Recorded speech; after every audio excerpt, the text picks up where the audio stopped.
Olá, sejam muito bem-vindos ao canal do professor Elias Cruz e hoje estaremos falando do processo de redemocratização do Brasil. Ernesto Geisel foi o quarto presidente do regime militar e sua posse na presidência da República em março de 1974 representou uma vitória dos castelistas sobre os militares da linha dura. A principal marca do governo Geisel foi sua proposta de abertura política, da qual ele dizia que seria lenta, gradual e segura. Ou seja, ele propunha uma redemocratização programada e controlada pelo regime. Esse projeto também era mal visto tanto pelos militares da linha dura quanto pela oposição civil, que desejava uma volta muito urgente à democracia. Com o objetivo de reunir forças para este projeto de abertura, o presidente Geisel permitiu a realização da propaganda eleitoral gratuita no rádio e na televisão para as eleições parlamentares de 74. Essas eleições, no entanto, reservaram uma desagradável surpresa para o governo. O MDB, que era o partido da oposição, obteve a maioria das cadeiras em disputa no Senado.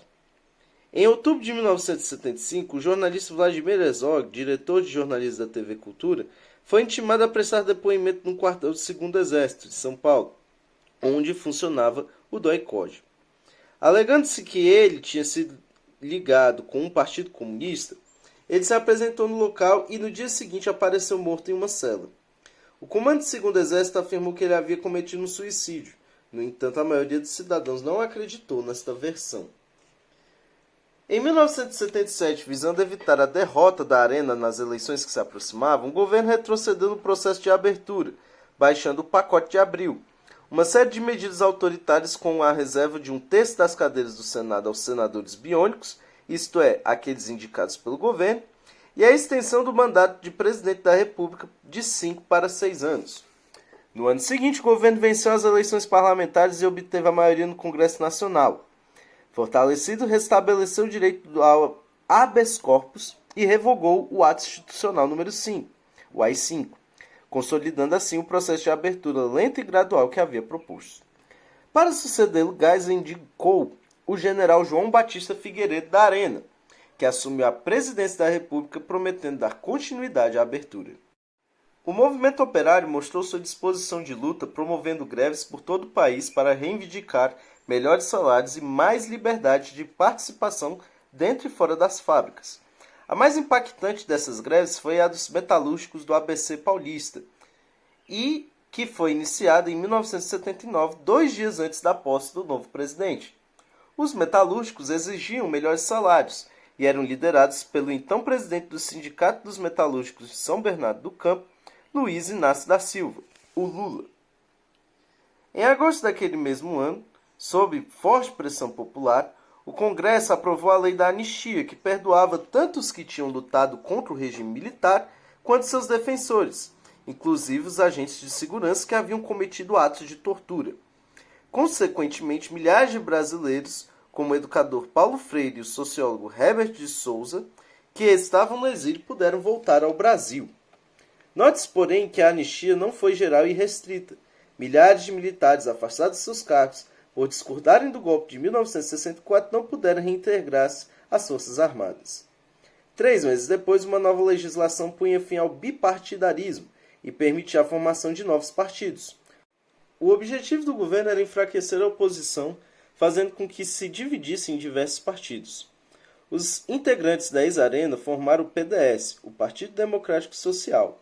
O extinto MDB deu origem a 4 novos partidos. O Partido do Movimento Democrático Brasileiro, PMDB, liderado por Ulisses Guimarães.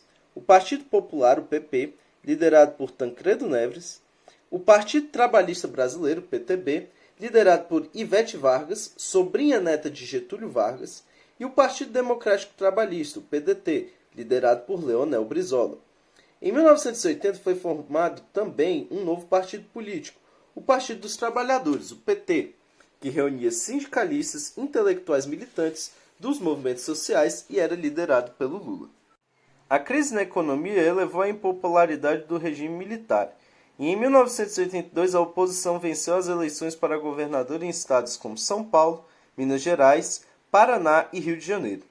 Entusiasmados com essa vitória, estudantes, operários e intelectuais, religiosos e políticos como Ulisses Guimarães organizaram diversas manifestações pela volta da democracia.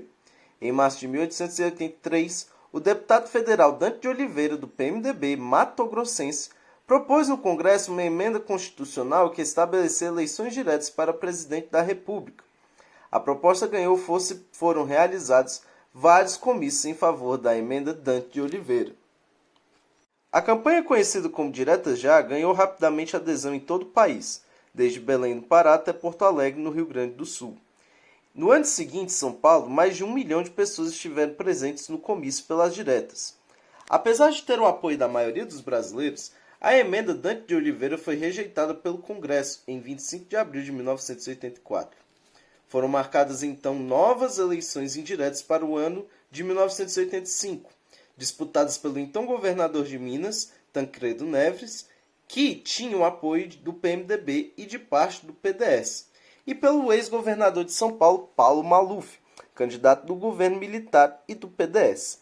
Tancredo venceu com folga. Tancredo, porém, não chegou a assumir, pois foi internado às pressas em um hospital de Brasília, em 14 de março, na véspera de sua posse.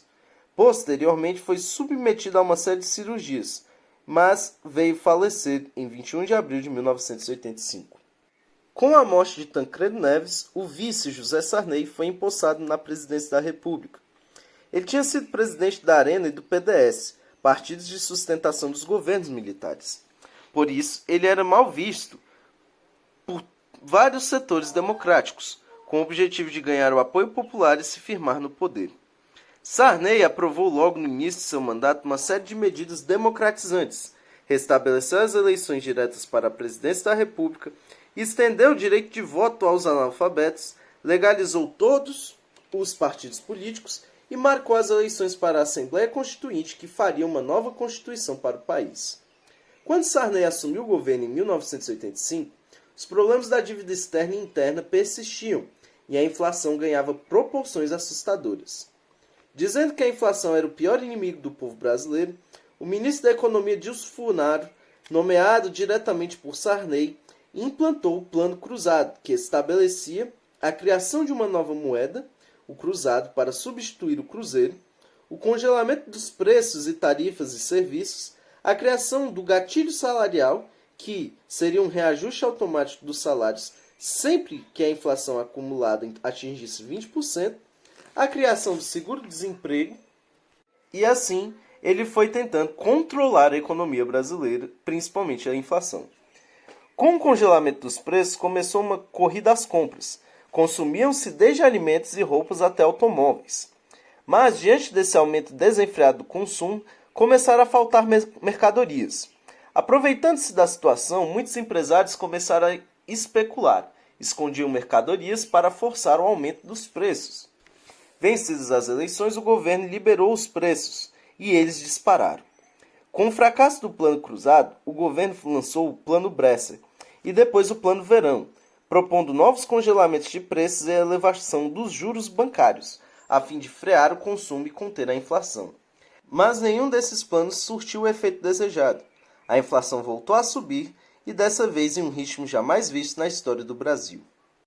Nesse contexto de luta pela redemocratização, políticos do PT, do PDT, do PMDB e do recém-fundado PSDB movimentaram-se para remover o chamado entulho autoritário, isto é, as leis e os atos da ditadura militar que impediam ou limitavam a prática da cidadania no Brasil. Os movimentos sociais, a exemplo do movimento operário, o movimento negro, o movimento indígena e o movimento dos trabalhadores rurais, tiveram uma participação decisiva nessa luta cidadã.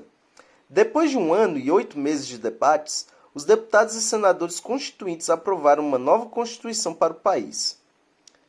A legislação eleitoral ficou decidida por eleições diretas e com 2 turnos para presidente, governadores e prefeitos de cidades com mais de 200 mil eleitores.